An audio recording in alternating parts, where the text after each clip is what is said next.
Je pense que je suis comme un Toons, vous voyez, mais en étant sérieux aussi quand il faut être sérieux. Et si l'amour de votre vie ne vous avait jamais échappé, mais qu'il était resté là, à vos côtés, pendant des années, sans que vous n'osiez jamais le reconnaître?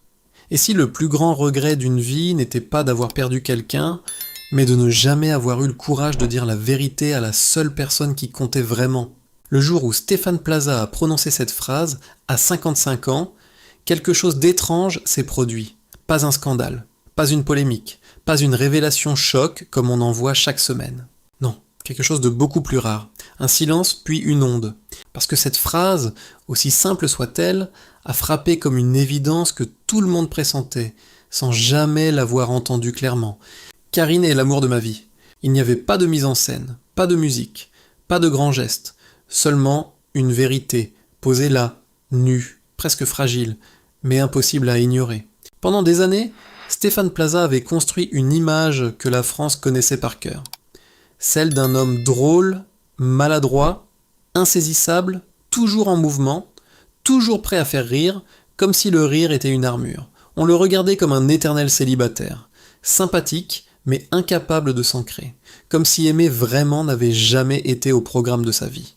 Et pourtant, derrière cette façade légère, quelque chose résistait, quelque chose de plus profond, de plus discret, mais aussi de plus dangereux, car il ne s'agissait pas d'une absence d'amour.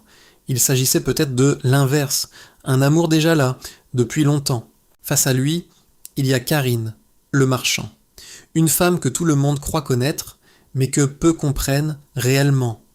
Calme, posée, attentive, elle a passé des années à écouter les histoires des autres, à accueillir leurs doutes, leurs blessures, leurs espoirs, sans jamais vraiment exposer les siens. Une présence rassurante, presque indispensable, mais toujours à distance. Et c'est précisément là que tout devient troublant, parce que cette histoire ne commence pas par une étincelle, elle ne commence pas par une rencontre inoubliable, elle ne commence même pas par un désir, elle commence par une habitude. Des conversations qui s'éternisent, des silences qui ne gênent pas, des regards qui se comprennent sans explication, un lien qui s'installe lentement, jusqu'à devenir essentiel. Pendant des années, ils ont appelé cela de l'amitié, un mot rassurant, un mot qui protège, un mot qui évite de poser les vraies questions, car nommer l'amour, c'est prendre un risque, et parfois, ce risque semble plus dangereux que le silence. Alors on attend, on repousse, on se persuade que tout peut rester comme ça, indéfiniment. Mais le temps ne suspend rien, il accumule. Et un jour, sans prévenir, il oblige à regarder la vérité en face. Pourquoi maintenant? Pourquoi à 55 ans? Pourquoi après tant d'années de silence, de retenue, de faux équilibres? Parce qu'il arrive un moment dans une vie où l'on ne peut plus se cacher derrière les rôles, derrière l'humour, derrière les habitudes. Un moment où chaque choix passé revient poser une seule et même question, implacable. As-tu vécu ce qui comptait vraiment? Et c'est peut-être pour cela que cette déclaration a bouleversé autant de monde. Parce qu'elle ne parle pas seulement de lui, elle parle de ces histoires que nous avons tous connues, de ces liens que nous n'avons jamais osé transformer, de ces vérités que nous avons laissé dormir trop longtemps. Alors, au fond, la vraie question n'est pas de savoir pourquoi il a parlé. La vraie question, c'est de savoir combien de temps encore il aurait pu se taire. Mais pour comprendre comment un tel silence a pu durer si longtemps, il faut revenir bien avant cette confession, à l'époque où rien ne semblait dangereux, à l'époque où tout n'était encore qu'une simple amitié. Bien avant les rumeurs, bien avant que les regards ne deviennent insistants, leur histoire commence dans une simplicité presque banale. Deux trajectoires qui avancent en parallèle, sans bruit, sans intention particulière, comme si rien ne devait jamais les rapprocher autrement que par le hasard. D'un côté, Stéphane Plaza, ce visage familier du petit écran, toujours en mouvement, toujours prêt à faire rire, comme si l'humour était devenu une seconde nature. À force d'être celui qui détend l'atmosphère, il a appris à ne jamais vraiment montrer ce qui se passe derrière. Car faire rire, parfois, c'est éviter de parler de soi.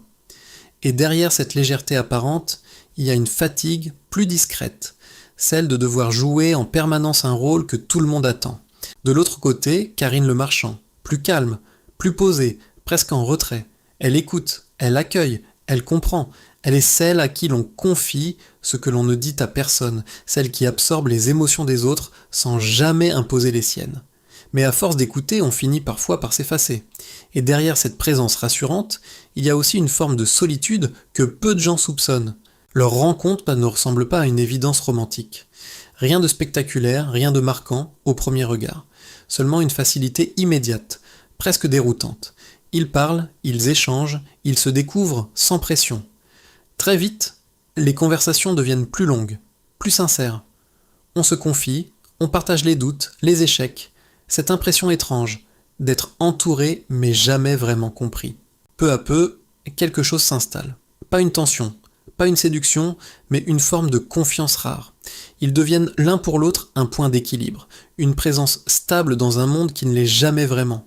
Karine apaise ce que Stéphane ne comprend pas toujours en lui-même.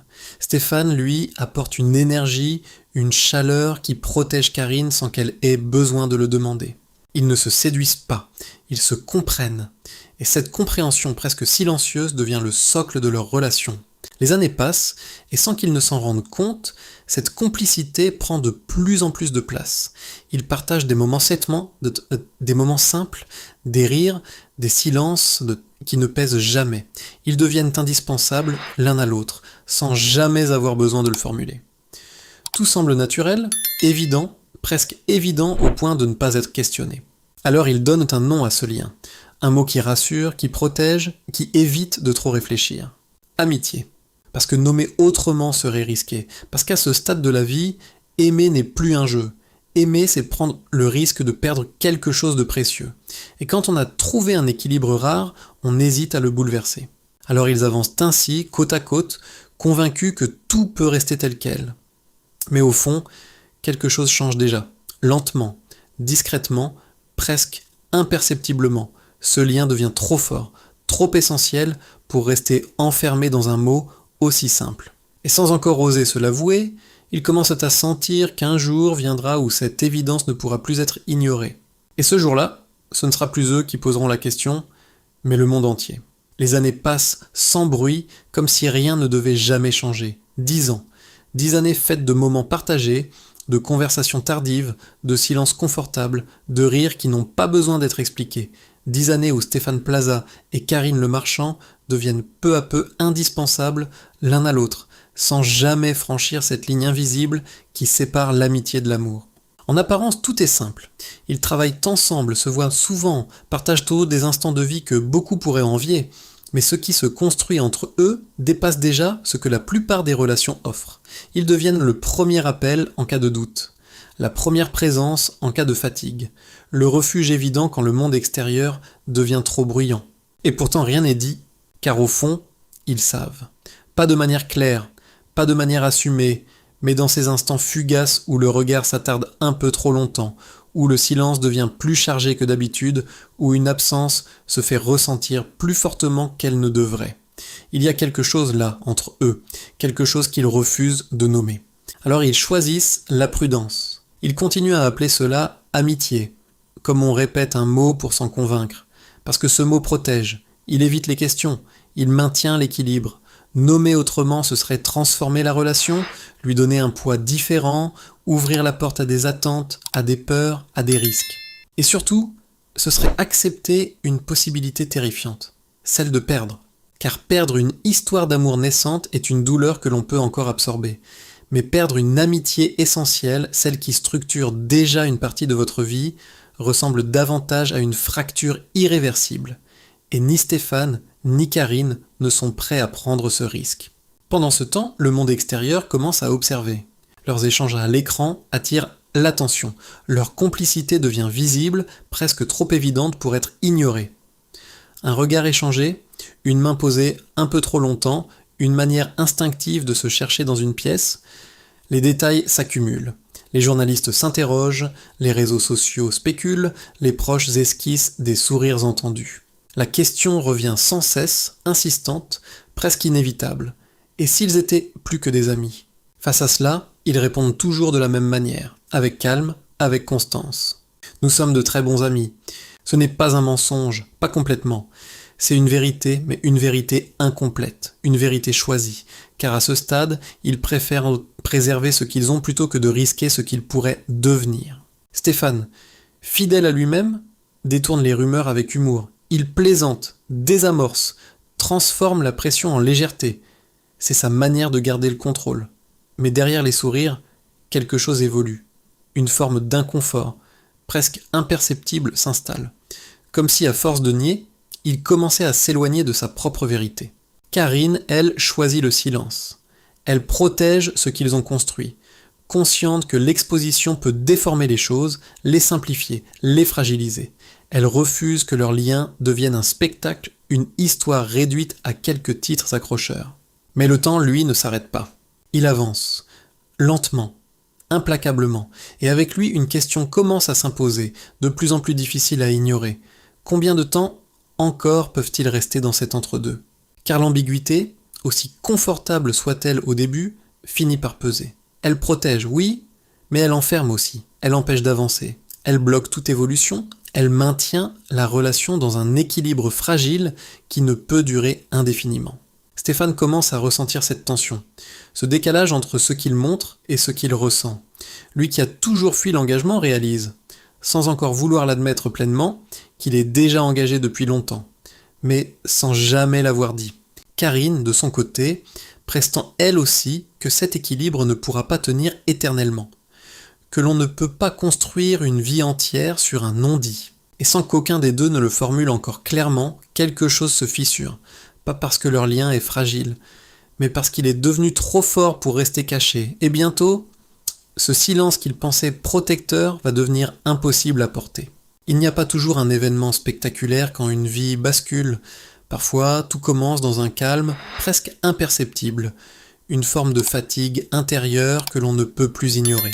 Pour Stéphane Plaza, ce moment arrive sans bruit, mais avec une clarté troublante. Pendant des années, il a réussi à détourner les questions importantes par l'humour, à maintenir un équilibre fragile en ne nommant jamais ce qu'il ressentait vraiment. Mais à un moment donné, ce mécanisme ne fonctionne plus. Il ne s'agit plus de faire rire ou d'éviter. Il s'agit de comprendre. Et ce qu'il comprend est simple, presque évident. Tout ce qu'il cherche depuis longtemps est déjà là, dans cette présence constante, dans cette complicité silencieuse, dans ce lien qu'il partage avec Karine Le Marchand. Ce n'est pas une prise de conscience brutale, mais une évidence qui s'impose progressivement jusqu'à devenir impossible à ignorer. Et avec elle vient une autre vérité, plus dérangeante. Il n'a jamais eu peur d'aimer, il a eu peur de perdre. Perdre cet équilibre rare qu'ils ont construit, perdre cette relation qui fonctionne sans effort, perdre ce lien qui ne lui a jamais demandé de devenir quelqu'un d'autre. Mais à force de protéger cette stabilité, il réalise qu'il est en train de passer à côté de quelque chose de plus grand encore, et à 55 ans, le temps ne permet plus de repousser indéfiniment ce genre de questions. De son côté, Karine ressent aussi ce changement. Elle perçoit dans ses silences une hésitation nouvelle, dans ses regards quelque chose de plus profond, de plus engagé. Elle comprend que leur relation est en train de franchir un seuil, même si rien n'est encore dit clairement. Et pour la première fois, elle doute de cet équilibre qu'ils ont si longtemps préservé, comme si cet entre-deux n'était plus suffisant. Leurs échanges changent, ils deviennent plus sérieux, plus ancrés dans le réel.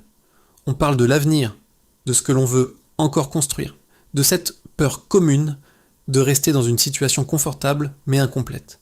À cet âge, il ne s'agit plus de chercher l'intensité, mais la justesse. Quelqu'un avec qui avancer sans masque, sans illusion. C'est dans ce contexte que Stéphane prend sa décision. Une décision réfléchie, presque lourde, mais nécessaire. Dire la vérité, non pas au monde, mais à elle. Il n'y a pas de mise en scène, pas de déclaration spectaculaire, seulement un moment simple, sincère, où les mots les viennent tels qu'ils sont. Il ne parle pas de passion, il ne parle pas de hasard, il parle d'évidence. Tu es celle avec qui je veux avancer, celle sans qui je n'imagine plus la suite. Ces mots changent tout, parce qu'ils ne laissent plus de place au doute, parce qu'ils transforment une relation protégée en un choix assumé. Et dans le silence qui suit, Karine comprend que ce moment marque une frontière. Ce qui était une amitié devient autre chose. Pas un rêve, pas une projection, mais une réalité à construire. À partir de là, il n'y a plus de retour possible, plus de refuge dans les mots rassurants, plus de distance confortable. Il reste seulement la vérité et le courage de l'accepter. Mais ce qu'ils ne savent pas encore, c'est que cette vérité, une fois révélée, ne restera pas entre eux. Et très bientôt, elle va provoquer une onde de choc bien au-delà de leur propre histoire. La vérité aurait pu rester là, entre eux, dans un espace discret, protégée, presque intime, une décision tardive, partagée à voix basse, loin du bruit, loin des regards. Mais certaines histoires refusent de rester silencieuses, comme si elles portaient en elles quelque chose de plus grand que ceux qui les vivent. Lorsque Stéphane Plaza laisse échapper ces mots en public, il ne mesure pas immédiatement leur portée. Pour lui, il ne s'agit pas d'un événement, encore moins d'une stratégie. Il s'agit simplement d'une vérité qu'il ne veut plus cacher. Mais à l'instant où cette vérité sort de l'ombre, elle ne lui appartient déjà plus. En quelques heures, tout s'emballe. Les plateaux s'en emparent, les radios en parlent, les journaux relaient l'information. Et sur les réseaux sociaux, les réactions affluent, nombreuses, inattendues, profondément émotionnelles. Enfin, on le savait, c'est beau. Ces mots reviennent comme un refrain. Ce n'est pas une surprise brutale, c'est une confirmation, comme si, au fond, beaucoup avaient déjà perçu ce qui n'avait jamais été dit. Mais ce qui frappe, ce n'est pas seulement la révélation, c'est ce qu'elle provoque. Car soudain, ce couple devient bien plus qu'une histoire personnelle. Il devient un miroir. Un miroir pour toute une génération qui se reconnaît dans cette attente, dans cette retenue, dans ces choix différés. Une société fatiguée de la vitesse, des relations instantanées, des émotions consommées puis oubliées. Ici, tout est différent. 10 ans de silence, 10 ans de construction invisible, 10 ans à préférer la stabilité au vertige. Pour beaucoup, surtout parmi les plus de 50 ans, cette histoire résonne profondément. Elle rappelle que l'amour ne disparaît pas avec le temps, qu'il change, qu'il mûrit, qu'il attend parfois. Des témoignages apparaissent, des femmes nous parlant d'une amitié qu'elles n'ont jamais osé transformer. Des hommes évoquent une décision repoussée, un mot jamais dit, un plus tard qui n'est jamais venu. Mais au milieu de cette vague d'émotions, une autre voix se fait entendre. Plus froide, plus sceptique. Et si tout cela n'était qu'une mise en scène, une stratégie médiatique soigneusement orchestrée? Dans un univers où tout peut être calculé, où l'émotion devient parfois un outil, la question se pose presque automatiquement. Et pourtant, quelque chose résiste. 10 ans de complicité, 10 ans de regards, de gestes, de présence constante, 10 ans sans officialisation, sans bénéfice immédiat, sans tentative d'exploiter ce lien, trop long pour être un calcul, trop discret pour être une stratégie. Ce qui convainc la majorité, ce n'est pas la déclaration elle-même, c'est tout ce qui l'a précédé. Cette impression persistante que quelque chose existait déjà bien avant d'être nommé, et surtout la manière dont cette vérité est révélée. Sans triomphe, sans effet, presque avec pudeur. Comme si l'essentiel n'était pas d'être vu, mais d'être enfin en accord avec soi-même. Cette histoire touche aussi parce qu'elle parle de courage. Le courage de changer à un âge où l'on pense souvent que tout est déjà écrit. Le courage de remettre en question ses choix passés, d'accepter que l'on a peut-être attendu trop longtemps, mais qu'il n'est pas encore trop tard pour faire autrement. Dans les cafés, dans les familles, on en parle comme d'un roman. Un roman sans drame spectaculaire, sans chute tragique, mais avec quelque chose de plus rare, une forme d'apaisement. 2 adultes qui décident simplement de ne plus se mentir. Et c'est peut-être cela qui rend cette histoire si puissante, parce qu'elle ne promet pas un rêve, elle propose une vérité. Mais derrière l'émotion, derrière les débats, derrière les regards tournés vers eux, une autre réalité commence à s'imposer, plus silencieuse, plus exigeante. Car une fois la déclaration faite, une fois le regard des autres posé, il reste une question essentielle. Comment vivre cet amour, maintenant qu'il est devenu réel? Et c'est précisément là que leur histoire va prendre un nouveau tournant.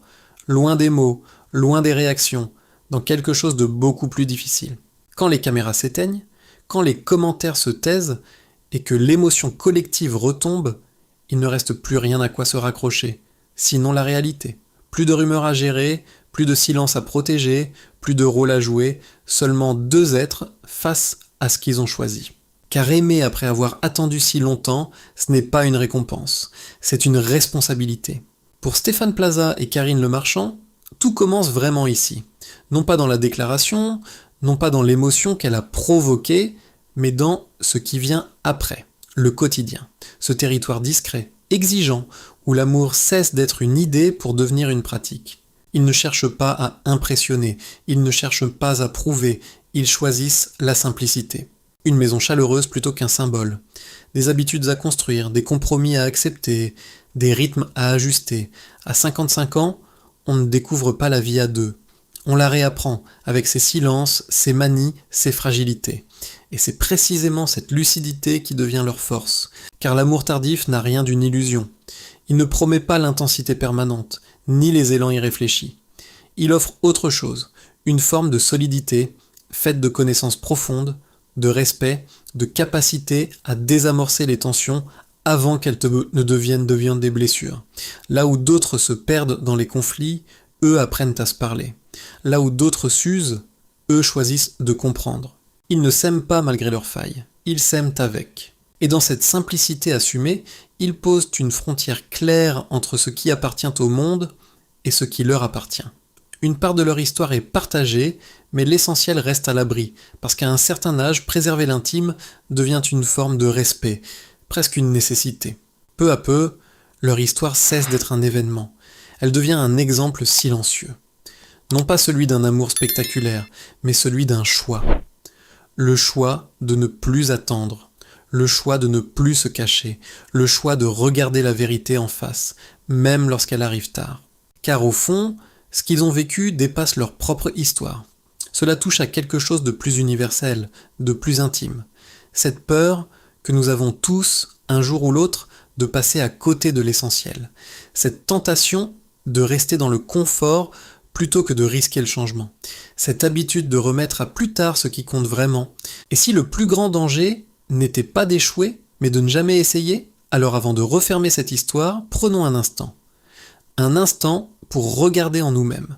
Voir qui a-t-il dans votre vie une personne que vous appelez amie, simplement parce que vous n'avez jamais osé dire ce que vous ressentez vraiment?